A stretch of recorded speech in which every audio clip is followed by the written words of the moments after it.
मैं हूं आपका योगेंद्र सर और स्वागत करता हूं आपके अपने यूट्यूब चैनल ज्ञान शिक्षा इंग्लिश क्लासेस में। स्टूडेंट्स, आज के वीडियो में हम लोग सीबीएसई बोर्ड क्लास 10th के बुक फर्स्ट फ्लाइट के में एक लेसन दिया है मैडम राइड्स द बस, उसके क्वेश्चन आंसर को हम लोग डिस्कस करेंगे।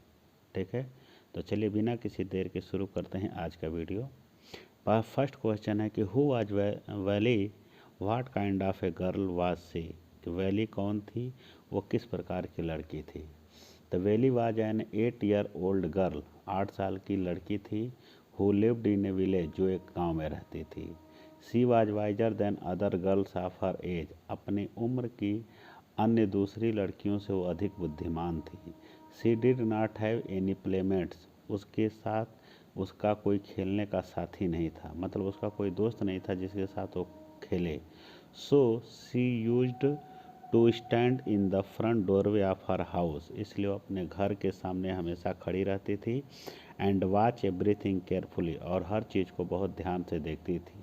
सी वाज आल्सो करेजियस, वो बहुत बहादुर थी। ठीक, नेक्स्ट क्वेश्चन में आ जाइए। देखिए क्वेश्चन है आपका कि what was valleys favourite pass time, valley का जो फेवरेट पास टाइम था, मनोरंजन क्या था, मतलब वो अपना कैसे समय पास करती थी। ठीक है, या ऐसे भी हो सकता है कि why would valley stand at the front door, वो घर के सामने क्यों खड़ी रहती थी। ठीक, देखिए valley was 8 year old girl, 8 साल की लड़की थी। She was very curious about thing, वो किसी भी चीज़ को जानने की बहुत उत्सुक रहती थी। There were no playmates of her own age on her street, उसकी गली में उसकी उम्र का उसके साथ खेलने वाला कोई दोस्त नहीं था।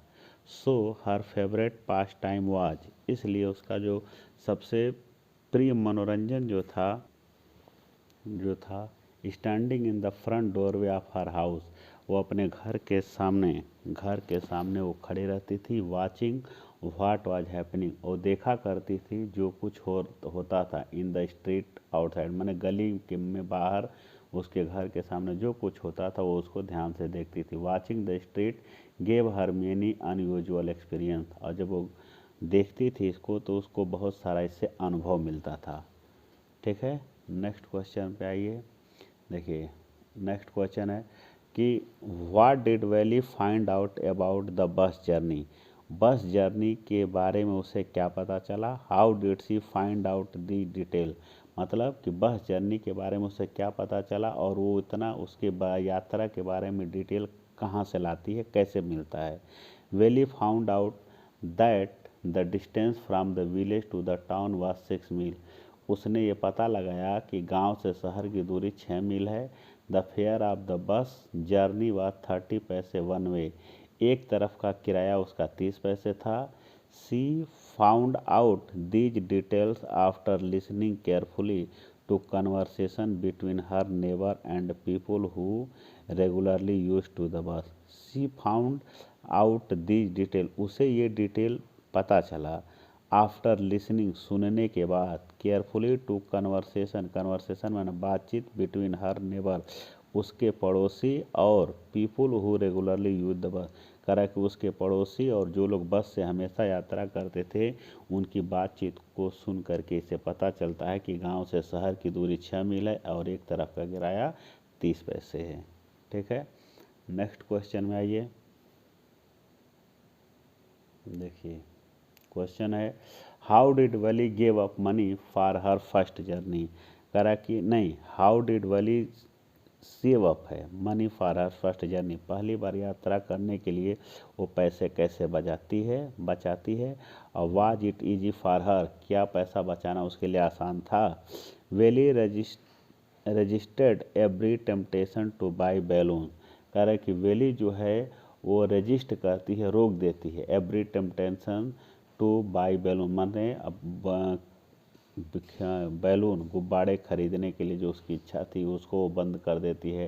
टॉय खिलौना खरीदना बंद कर देती है। ठीक है, पेपरमेंट्स इसको खरीदना बंद कर देती है टू सेव मनी, ताकि वो पैसा बचा सके। मतलब कि बैलून हुआ, टॉय हुआ, इन सब को खरीदना तो चाहती थी लेकिन वो अपने मन को कंट्रोल करती है इसलिए ताकि वो पैसा बचा सके। She even did not ride the merry go round at the village fair, यहाँ तक कि गांव में जब वो मेले में जाती है तो वहाँ पे मेरी गो राउंड माने झूला भी नहीं झूलती है। It was not easy for हर, उसके लिए आसान नहीं था।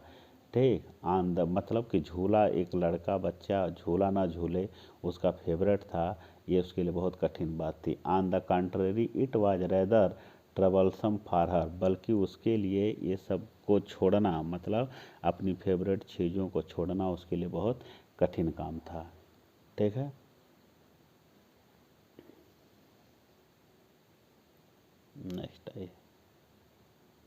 नेक्स्ट है कि देखिए what time of the day did Valli select for her journey and why, मतलब कि वो अपनी यात्रा के लिए दिन का कौन सा समय चुनती है और क्यों।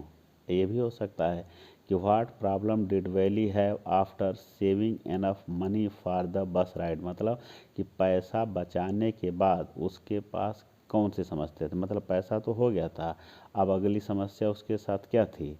How did she solve it, उसने इसको कैसे हल किया। तो पैसा बटोर ली तो उसके बाद उसकी समस्या क्या थी कि वो किस समय घर से निकले, क्योंकि अकेले जाना था तो उसकी समस्या थी। तो वही लिखा है कि उसने कौन सा समय चुना था। देखिए after valley had saved enough money, जब मैं वैली ने बहुत पर्याप्त पैसा बचा लिया फॉर द बस राइड, बस की यात्रा करने के लिए। Her next problem was how to sleep out of the house, उसकी अगली समस्या थी कि घर से बाहर कैसे जाए विदाउट हर मदर्स नॉलेज, अपनी बिना माँ को बताए हुए। ठीक है, और she manage to solve this problem without much difficulty, उसने इस समस्या को बिना किसी परेशानी के हल कर दिया। Every day her mother would nap from about 1 to 4, उसकी माँ की प्रतिदिन की आदत थी कि 1 से 4 बजे के बीच में वो सोती थी। आफ्टर लंच, खाना खाने के बाद, Valli decided to take her bus riding during this time, Valli ने डिसाइड किया कि वो इसी दौरान 1 से 4 बजे के बीच के समय में वो यात्रा करेगी, मतलब बस से शहर जाएगी। नेक्स्ट देखिए, नेक्स्ट है कि what dreams was to enjoy नहीं village dreams was to enjoy a ride on the bus to the nearest town, Valli की ये इच्छा थी कि वो पास में जो शहर है वहाँ तक वो बस की यात्रा करे। What preparation did she make to realise her dream, अपने स्वप्न को पूरा करने के लिए उसने कौन सी तैयारियां की थी, मतलब क्या क्या किया था। द वैली प्लान्ड हर बस ride after knowing all related fact, valley ने अपनी बस यात्रा की समस्या को प्लान किया था after knowing all the related fact, मतलब उसने यात्रा से संबंधित जब सारी बातें जान लिया तब उसने प्लान किया, मैंने पहले जानकारी इकट्ठा किया कि कितना दूर है, कितना किराया है, तब उसके बाद उसने प्लान बनाया। और these we are like the fare, और वो कौन सा प्लानिंग था, किराया। The time it took to reach the town, शहर जाने का समय। When it started to and fro, मतलब कि कब बस जाती है और कब आती है। She found all these details about the bus from the talks of the passenger, उसने ये सब कहाँ से इकट्ठा किया था, यात्रियों को आपस में बात करते हुए जब उसने सुना था तो वहीं से उसने ये सारे फैक्ट इकट्ठा किए थे। ठीक है, नेक्स्ट आइए।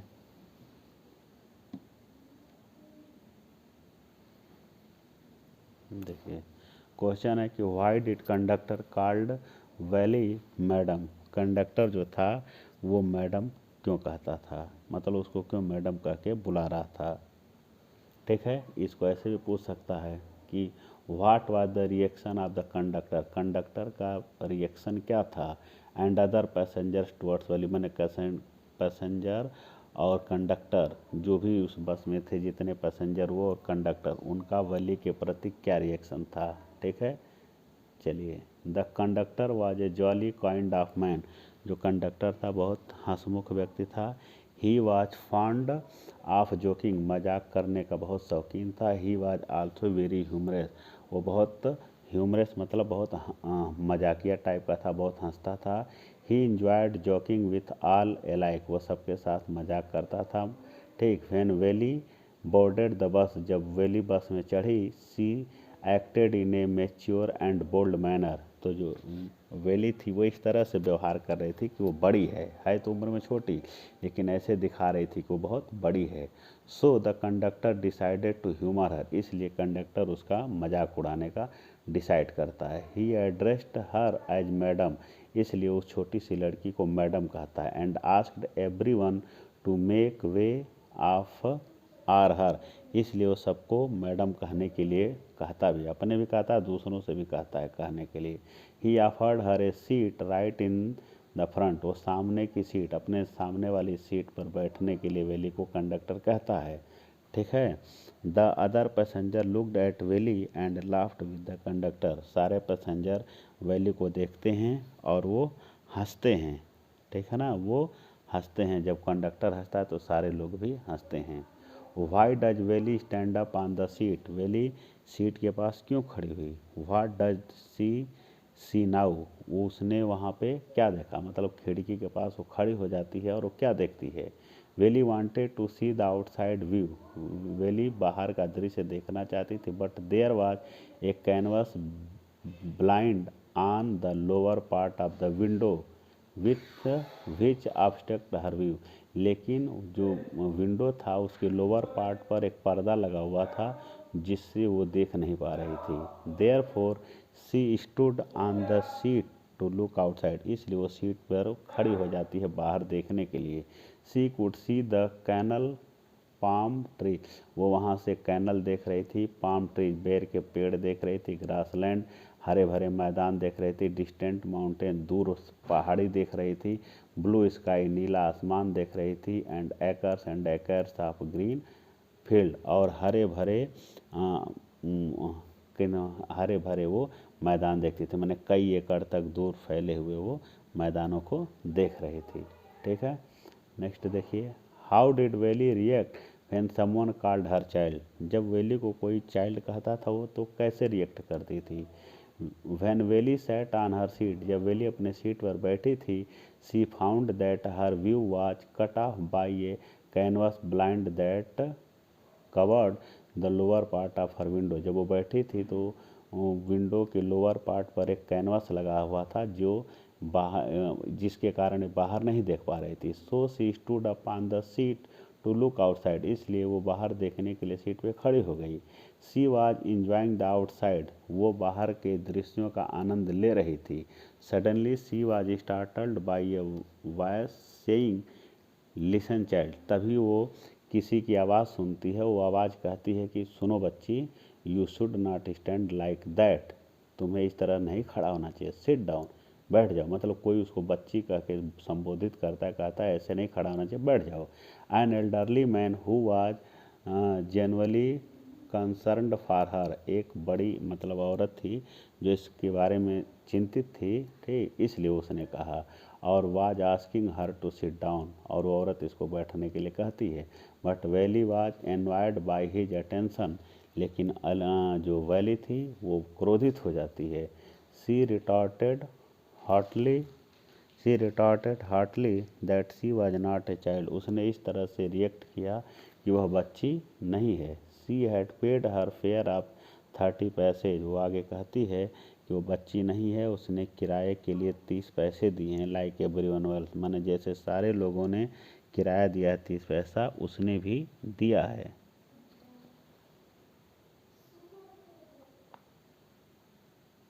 Why did not Valley want to go to the stall and have a drink?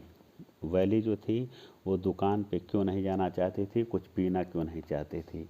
Y does this tell you what does this tell you about her, इससे आपको उसके बारे में क्या पता चलता है। Valli did not want to go to the stall, Valli दुकान पे नहीं जाना चाहती थी, एंड हैव ए ड्रिंक, वो कुछ पीना भी नहीं चाहती थी, because she did not have enough money to buy, क्योंकि उसके पास खरीदने के लिए पैसे नहीं थे। She also rejected the offer of a free treat by the conductor, conductor जब उसे कहता है कि चलो मैं अपनी तरफ से पिला दे रहा हूँ, पैसा मत देना, तो उसको भी वो रिजेक्ट कर देती है, वो नहीं मानती है। This tells us that she was a self respecting and determined girl. इससे यह पता चलता है कि वो बहुत स्वाभिमानी लड़की थी। ठीक है, नेक्स्ट आइए।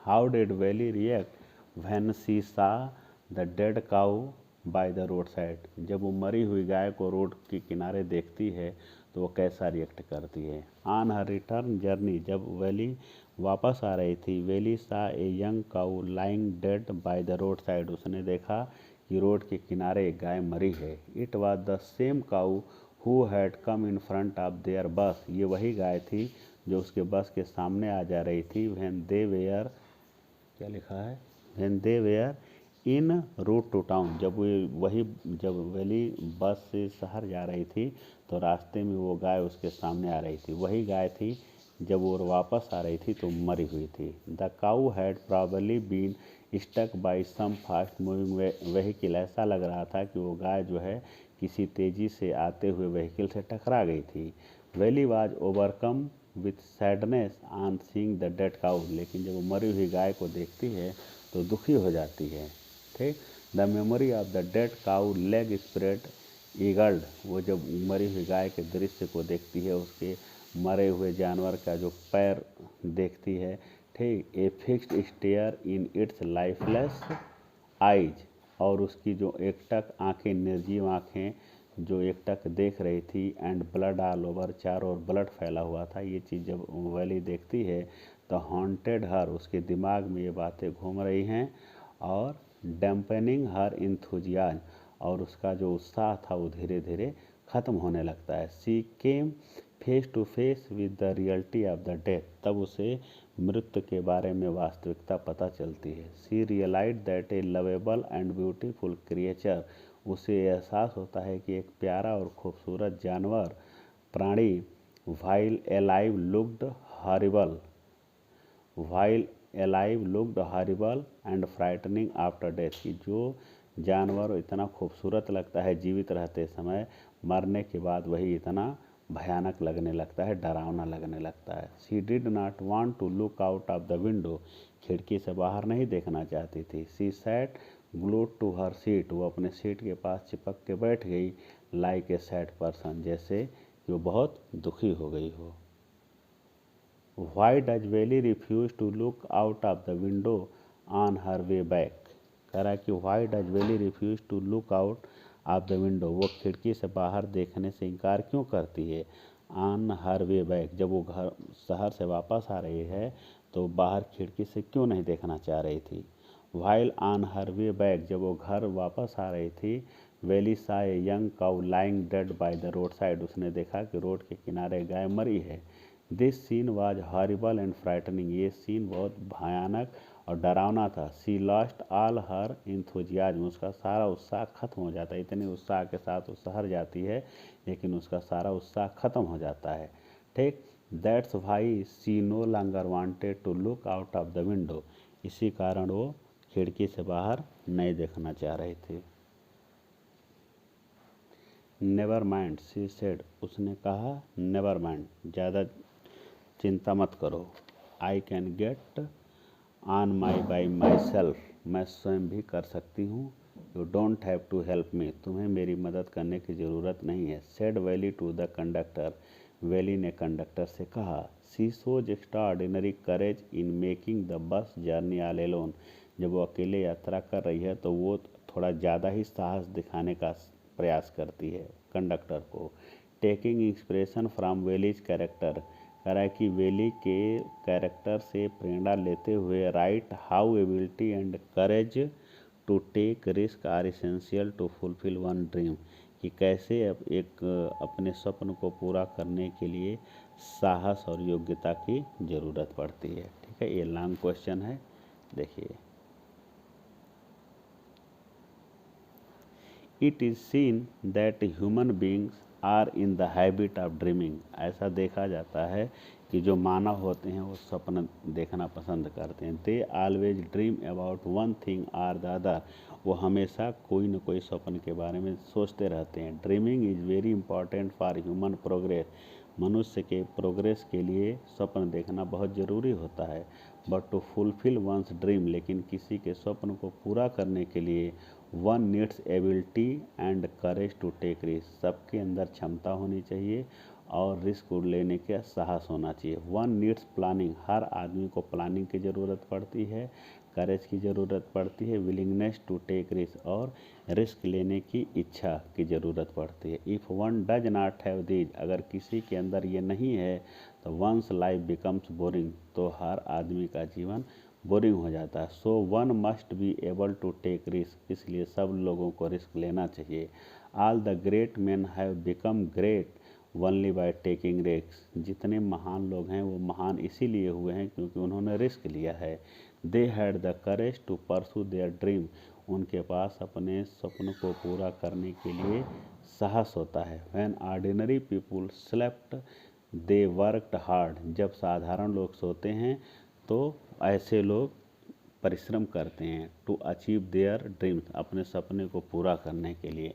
Valli's character shows all this, Valli का जो चरित्र है वो इन सारे गुणों को दिखाता है। So ability and courage take risk are essential, मतलब कि क्षमता और रिस्क लेने का साहस are essential to fulfil one's dream, हर आदमी को उसके सपन को पूरा करने के लिए बहुत ज़रूरी होता है।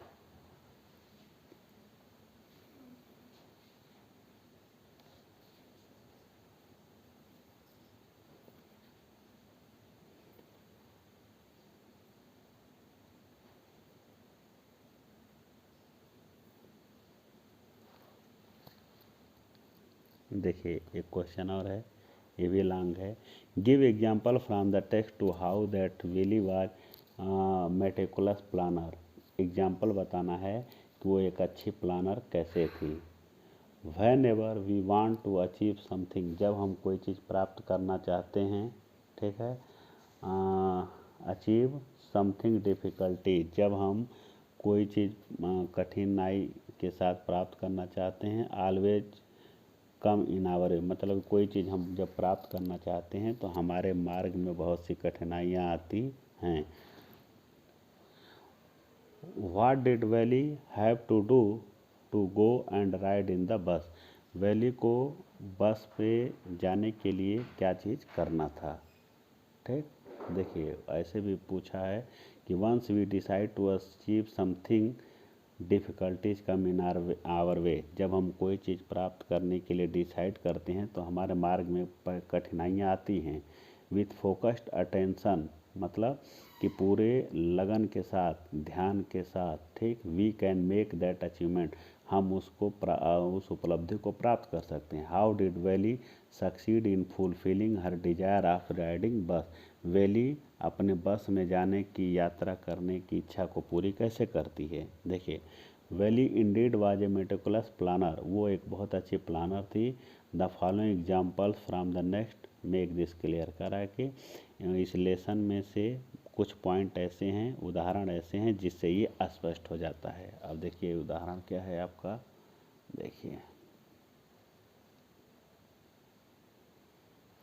Over many days and month Valli instead listened carefully to conversations between her neighbours and people, करा कि बहुत महीनों तक वैली अपने पड़ोसी और अन्य लोगों के बीच में कन्वर्सेशन, मतलब बातचीत सुनती रही। And people who regularly use the bus, और मतलब उसके आस पड़ोस के लोग और ऐसे लोग जो हमेशा बस से आते जाते थे उनकी बातें वैली हमेशा सुना करती थी। And she also asked a few discreet questions here and there, और वो भी बात को सुन के कभी कभी इसके मन में प्रश्न आता था तो वो भी पूछ लेती थी। This way she picked up various small details about the bus journey, इस तरह से वो उस बस जर्नी के बारे में बहुत छोटी छोटी जानकारियाँ इकट्ठा करती है। ठीक, the trip to the town took 45 minute, करा कि वो टाउन की यात्रा करने में 45 मिनट लगता था। ऑन रीचिंग टाउन, मन शहर पहुंचने में, गांव से शहर पहुंचने में 45 मिनट का समय लगता था। If she stayed in her seat and paid another 30 paise she could, क्या लिखा है, return home on the same bus, अगर वो बस पे बैठती है 30 पैसे देती है तो वो उसी बस से वापस भी आ सकती है। This means she could take 1 o'clock afternoon bus. इसका मतलब ये हुआ कि वह बस 1 बजे की बस पे अगर बैठती है, रिच द टाउन एट 1:45, तो 1:45 पे शहर पहुंच जाएगी, and be back home by about 2:45, और 2:45 पे वो घर वापस आ जाएगी। तो ये उसने ऐसा प्लान किया था। Every day after lunch her mother would nap from about 1 to 4 also. प्रतिदिन की आदत है, उसकी माँ एक खाना खाने के बाद 1 से 4 बजे तक सोती थी। और Valli always used this hours for exertions as she stood looking from the doorway of her house और something even ventured out into the village. और उतने समय में डेली दोपहर में अपने घर के बाहर वो खड़ा होकर के सारी चीज़ों को देखा करती थी। ठीक है। These same hours could be used for her first exertion outside the village. उसने सोचा ये जो बीच का समय है जब उसकी माँ सोती है, तो वो गांव से बाहर घूमने का ये अच्छा समय हो सकता है, इसको प्रयोग कर सकती है। तो ये देखिए लॉन्ग क्वेश्चन हमने बता दिया। और आप वीडियो को अच्छे से तैयार करिए, वीडियो को लाइक भी करिए, शेयर भी करिए। ठीक, थैंक यू।